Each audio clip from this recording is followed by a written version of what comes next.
Have you ever encountered a lapse in your reality? An inconsistency you were certain of, but could not rationally explain. You may have experienced a glitch in the Matrix, also known as the Mandela effect, but you are not alone. In our video today, we will hear 6 stories from people just like you and I, who have also had such strange encounters. Let's begin.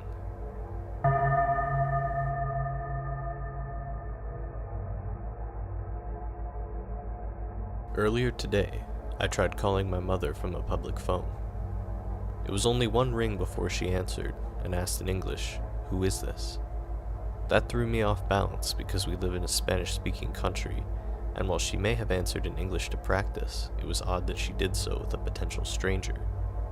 I said, "Hi Mom, it's..." There was a pause, and she said, "You're who?" I was confused, but replied, "It's your daughter." Then she started crying, and asked me if I thought it was funny to tease a woman who had suffered such an awful loss. She told me it was even more cowardly that I had used a public phone, and hung up. I was perplexed. I checked the number I had dialed. It was the right number, with the proper country and area code. I decided to go home and call her from my phone, which I had left there. I got home and called her. She answered cheerfully and told me about her day. I asked whether she had gotten my other phone call, and she told me she did have a missed call from an unknown number, but that it had rung once and stopped before she could pick up the phone. Another detail is that my mother has told me she would have tried to move to Canada if my siblings and I hadn't been born. If this was her in another reality, maybe that's why she would answer the phone in English. I don't know. What do you think?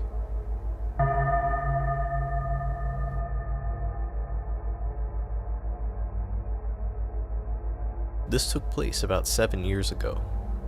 I was pregnant with my oldest daughter at the time. My husband and I were headed to one of my doctor's appointments, and we were driving on a 4-lane highway. There's an intersection on this highway that has 2 stop signs, but cross traffic doesn't stop.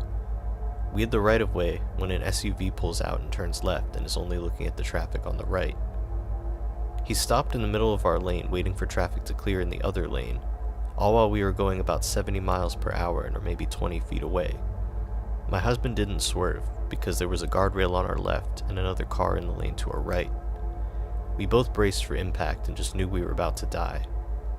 I closed my eyes, and the last thing I remember seeing is the SUV's door and the driver not looking at us. Then, nothing. I opened my eyes and we were past the SUV. I looked back, and they were still sitting in the middle of our lane. We absolutely should have hit them, and there's no reasonable explanation of why we didn't. My husband and I both looked at each other and said, "What the fuck just happened?"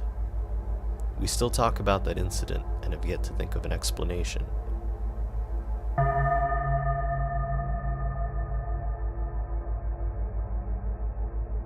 I met my wife in 2000, and at the time I had a full beard. 2 years later, I shaved it off while she was at work. Her reaction was a bit freaked out. For the previous 2 years, she saw me as one person, but when she looked at me then, it was as if she was staring at a stranger. After that, she made me promise never to shave it off again. Now, fast forward to last week. She's going through some old photos on Facebook. She comes across a picture of me perfectly clean-shaven. At first, I assumed it was from 2002, but when we examined the photo, it was from the house that we are currently living in. We've only lived here since 2013, which made absolutely no sense. We knew when the picture was taken, as it was in our bedroom and displayed our bed being on the opposite side of the room, which we haven't had it there since. There were some paintings on the wall that we no longer have up as well. They were replaced with my wife's She-Ra collection on a display I made for her in 2013. We have a running joke about me shaving off my beard if she ever makes me angry. It's a mocking thread. For example, she said once she wanted to dye her hair red. It's black, and I said that if she did, I would shave off my beard in retaliation. I never have, however, which I can say with 100% certainty. Another part of the joke is that she says she'll leave me if I ever shave it off, so you can see how serious my facial hair is to us. Now, neither of us remember me shaving in 2013, But more than that, my wife is adamant that she would never have agreed to me shaving off my beard. Not since the event of 2002, which she seriously looked at me and treated me strangely for a week as it grew out. Here's the kicker. We have a roommate that we've been renting a room to since 2008. She lived with us at our old home in a different city, and moved with us to our new home in 2013, so there's no gap in the time she's known us. She has no recollection of me having ever shaved either.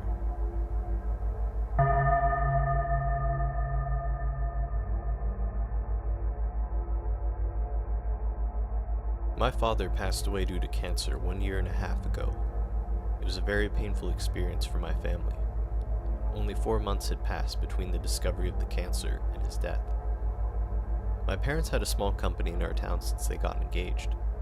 My mother had to take responsibility for the whole thing after Dad passed away, which has been a huge burden both emotionally and in terms of the bureaucracy needed. About 10 days after my dad's death, my mom went to a public office to get some paperwork done. She did not have an appointment, so she expected she would have to wait for quite some time.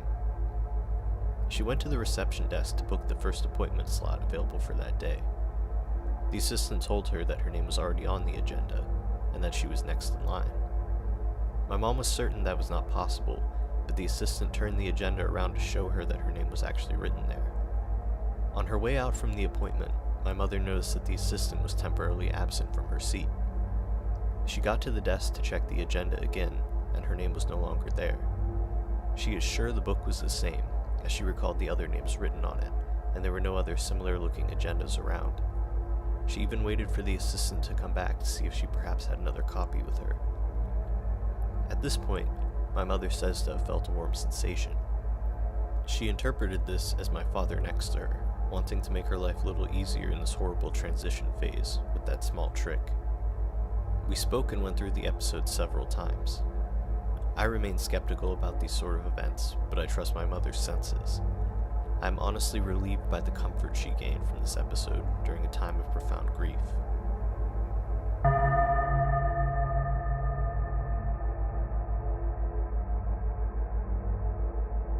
I was skiing last week with my friend. We were the last people on the lifts as the operators informed everyone they were closing due to high winds at the top. I told my friend I'd meet him at the bottom since I like to go super fast on open trails and he likes to go slower and carve. We were dropping in off a pretty steep bowl. I figured, hell, there's no one here. I'm going to bomb a little bit, and I went fast towards the tree line. Here's where it starts getting strange. As I approached the trees, the snow had gotten super choppy, and I felt myself losing control of my skis. My right leg caught an ice chunk, and the last thing I can remember was hitting a large tree straight on. Very oddly, I didn't feel any excruciating pain. Hitting a tree that fast would have broken most of my bones, if not killed me instantly. People die all the time from much more mellow collisions. I remember only being able to see a soft white glow, and the air around me seemed to be humming with electricity. The white light faded to black, and when I opened my eyes, I was waiting at the lift line at the bottom of the trail. I had no memory of the rest of the run, and it was like I'd been dropped there. I must have looked like a total moron, taking my skis off and looking at my legs and arms as if I had just grown them.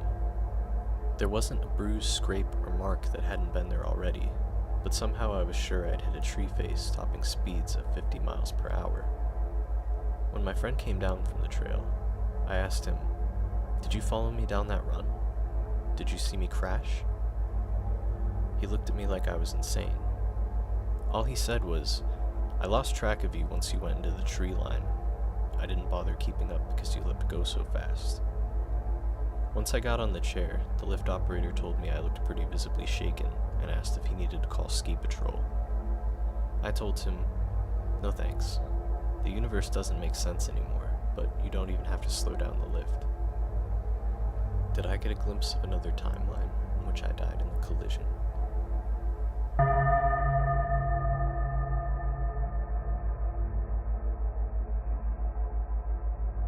I am one of those guys who likes to think of himself as a grounded, no-nonsense person. Coming from a programming background, acting on logic is in my nature, but I cannot make sense of these events using conventional logic. I'll get straight to the events that occurred a few months ago. I had been promoted to a more stressful position, which led to a heavier workload and eventually stress and insomnia. After a terrible night's sleep, I battled with the decision of whether or not I should go into work. Feeling guilty about not going in, as I was managing the department at the time, I phoned in with an honest excuse to the staff, tried to get some sleep. While sleeping, I vaguely remember a guilt-driven dream about going into work in my normal hour. When I finally turned up, about lunchtime, I alluded my lateness to the receptionist. She looked confused and said, "But you were in early this morning." I said she must have been mistaken and was probably thinking about yesterday, a day when I did come in early. She insisted I was in, and even got another employee to back her up. He said something like, "We both saw you this morning. I remember it clearly." I kind of laughed it off, leaving the receptionist and myself confused. I proceeded to the room I had my appointment in. There was no such confusion with the rest of the staff. I told them of the receptionist's confusion and we laughed it off too. The jokes must have made their way back to her, because as I proceeded with the meeting, the receptionist knocked and adamantly stated that she had seen me. She wanted to clear it up. I guess she did not want to look crazy in front of everyone, but neither did I. I could tell by her attitude she was 100% convinced she had seen me come in this morning. With a jocular attitude, and to clear up matters, I called my fiancée in front of everyone on loudspeaker. She was home all morning. I asked, "Can you remember what time I got up? And I didn't leave the house sleep driving, did I?" She corroborated my story, and the receptionist proceeded to turn a slightly paler shade. I then became convinced that she and the other employee who was at the reception saw something. I felt like I'd embarrassed her. This became a running joke for weeks. I wish I could be in 2 places at once with this workload, etc. It seemed like the best way to deal with it at the time. About a month later came the second event. My fiancée came into the living room on a quiet Sunday, looking very confused. She explained she had followed me into my home office from the kitchen. She saw me enter wearing completely different clothes to what I had on that day, and wanted to ask why I had changed them. According to her, I was wearing my gray t-shirt, although I had on a green t-shirt while sitting on the sofa. She, again, was adamant of the event. She walked into the office and saw no one there. The hair stood up on my neck as I remembered the incident at my workplace. Although I don't necessarily believe in such things, I started searching Google for similar paranormal experiences. I read some stuff about doppelgangers, and, contrary to my usual logical attitude, I never wore that t-shirt ever again. The third strange event pertains to a recent dream, synchronous to my fiancé's. I remember bits of the dream, especially the very emotional part. There was a playful, childlike character in my dream, much like me when I was young. I somehow knew this was my brother. I asked my mom why my brother was not grown up. She started to cry in my dream, and with great sadness, said, "He never had the chance to grow up." I woke up emotionally rattled from the dream, most of which I cannot remember. I blurted out to my fiancée, "I just had a dream that I had a brother," expecting a dismissive reply from her. I often share my dreams when I can remember them, which is rare. We usually laugh at them. Instead, as she woke up to my statement, she sleepily replied, "I had a dream you told me you had a brother. We were on a boat." Again, chills up my spine, but nothing about a boat in my dream that I can remember. We put it down to talking to each other in our sleep.